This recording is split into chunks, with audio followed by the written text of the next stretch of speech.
So many questions about the Browns. They're coming off an 8-9 season that saw them finish third in the division this season. Now 4-1 to win the division, 13-1 to win the AFC, and 25-1 to win the Super Bowl. Those numbers obviously might change depending on the Deshaun Watson situation as we turn our attention to the sportsbook with our 2022 Browns betting preview.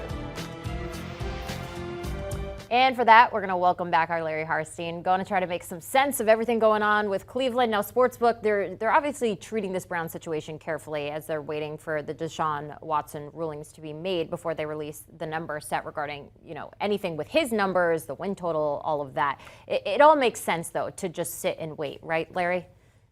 Yeah, they can't really do anything in terms of a win total. We did see an 8.5 go up at one book. I think if Deshaun gets, half a season or 6 games, you might see a 9 posted or an 8.5. You have the Bengals at 9.5. You have the Ravens at 9.5. And you have what sets up as a very easy schedule for the Browns in the first half of the season. So it actually sets up quite nicely where Deshaun could come back and play that tough end of the schedule. But yeah, right now, according to Caesars, they're just reacting to where the money is coming in terms of their division, conference, and Super Bowl odds. But they're definitely going to wait on the win total. Yeah, it makes sense. And with that said, odds are set for certain players like running back Nick Chubb. The over-under for him set at 1,150.5 rush yards, a total that's kind of in the middle of his past 2 seasons. So what are your thoughts there? Looks low to me, Jenny. 1259 last season in 14 games. You also have the talk that the Browns could possibly trade either Kareem Hunt or Dearness Johnson. They're so deep at running back. They drafted a running back. They really have too many good running backs. But Nick Chubb, when he's healthy, he gets 16 to 18 carries. And the one thing you can count on, he averages at least 5 yards a carry. He's done that in all 4 seasons. 5.5 last year, 5.6 the year before, running behind the same offensive line, except for J.C. Tretter, the center. They let him go because they really like the backup, Nick Harris. So I think this is going to be an elite rushing attack yet again. And of course, if Jacoby Brissett is in there, you have to imagine they're going to lean on the run early in the season. I'm going to play Nick Chubb over the total. I like it. How about a guy like Myles Garrett coming off that extremely productive season, posting 16 sacks, 51 tackles, both career highs. Over-under set at 13 this year. I like the over, but what do you think? You can make that case. It's just tough to back a guy coming off his career year. He played in all 17 games, got those 16 sacks, and the key is on the other side. Jadeveon Clowney stayed healthy and had a very good year with 9 sacks. They re-upped Jadeveon Clowney, but the 2 previous years, Clowney only had 3 sacks, and he had a hard time staying healthy. If Jadeveon Clowney is not the same guy, Myles Garrett is going to get not double-teamed, but triple-teamed on pretty much every play, because after that, they don't really have great pass rushers. They did add Chase Winovich, but he hasn't been much last year, at least, when he was with the Patriots. So, reluctantly, I'm going to lean under. It's nothing against Myles Garrett. It's just the situation he's in with only Clowney on the opposite side. Some hate on Myles Garrett, I get it. I'm just kidding. I'm not going to try to put that out there. But he is at plus 750 to win Defensive Player of the Year. So do you like that number? If he's healthy, he's definitely going to be in the mix with, of course, with T.J. Watt and Aaron Donald. Myles Garrett will be in the mix, but I don't think there's value at that kind of a price. I'd much rather take a stab on a guy like Rashawn Gary of the Packers. Was up at 100-1, down to 80-1 at some books, now down to 61, down to 50-1. I tweeted about him this morning. 9.5 sacks last year. There's no Zadarius Smith. It's just him and Preston Smith. 2 more sacks against the 49ers. The second most pressures in all of football. This guy is a freak in terms of his physicality and what he can do. Just 24 years old, going to be out there for every single pass rush snap.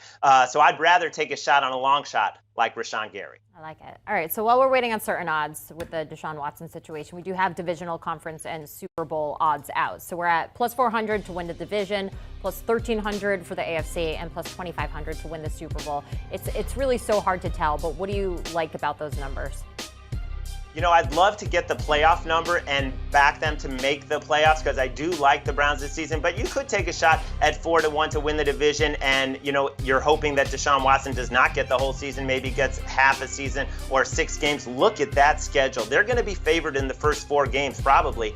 At Carolina, hosting the Jets, hosting the Steelers, at the Falcons. They could legitimately start 4-0, and then the next 2 games are tough, Chargers, Patriots, but they're both at home. This is a team that went 8-9 last season, and Baker Mayfield played like the 30th best quarterback. He shouldn't have played. He was hurt. He got hurt trying to stop that interception return. He had a bad shoulder. I don't know why they let him out there, but he also had the 3rd highest percentage of bad throws. So you still go 8-9. You were unlucky in several other departments. Cleveland did. Every team made every field goal against the Cleveland Browns. There was only 1 miss against the Cleveland Browns. Every long field goal was made against them, and they had a bad kicking season where they missed 6 field goals. A lot of other luck factors went against Cleveland. They still finished 8-9. I don't think Jacoby Brissett is a downgrade from what we saw of Baker Mayfield last season. Got it. Now let's look ahead to week 1. And again, all of this could potentially change. The Browns now the favorite heading into Carolina to take on the Panthers. The over-under there set at 42.